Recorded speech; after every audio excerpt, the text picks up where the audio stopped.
લઈએ તો હરિભદ્રેશ્વરી મહારાજા જેમને પોતાના જીવનની અંદર એક સંકલન કરવું હોય કે અધિશાંતિ કરવી હોય કે અતિચાર કરવા હોય તો આપણે શું કહીએ? બહુ મોટા છે આ થશે નહીં, બહુ મોટા છે અતિચાર, તો આપણું કામ એ અતિચાર કરવા હોય. હરિભદ્રેશ્વરી મહારાજ 1444 ગ્રંથોની ભેટ અધીન શાસનને આપેલી છે. ઉમા સ્વામી મહારાજ સાહેબ આજથી લગભગ ઘણા વર્ષો 2000 વર્ષ પહેલા થઈ ગયેલા ઉમા સ્વામી મહારાજ સાહેબે 500 ગ્રંથોની ભેટ અધીન શાસનને આપેલી છે.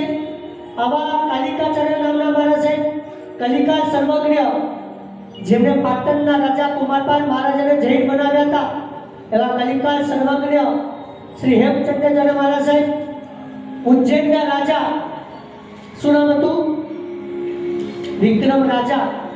આ વિક્રમ રાજાને જૈન બનાવનાર સિદ્ધેશ્વર દિવાકર સુરેશ્વરજી મહારાજા, ભક્તામર સ્તોત્રની રચના કરનારા માનતોક સુરેશ્વરજી મહારાજા, ઉવર સંગ્રહ સ્તોત્રની રચના કરનારા ભદ્રભાઉ સુરેશ્વરજી મહારાજા, આવા અનેક અત્યારના જમાનાની અંદર પણ અત્યારે વર્તમાનની અંદર પણ અનેક આચાર્ય ભગવંતો અધીન શાસનની સેવા કરે છે.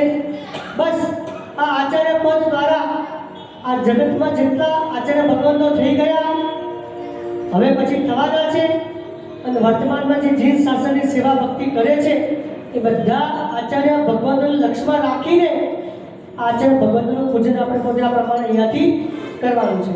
નમો સિદ્ધાચાર્ય સર્વસાધુભ્ય.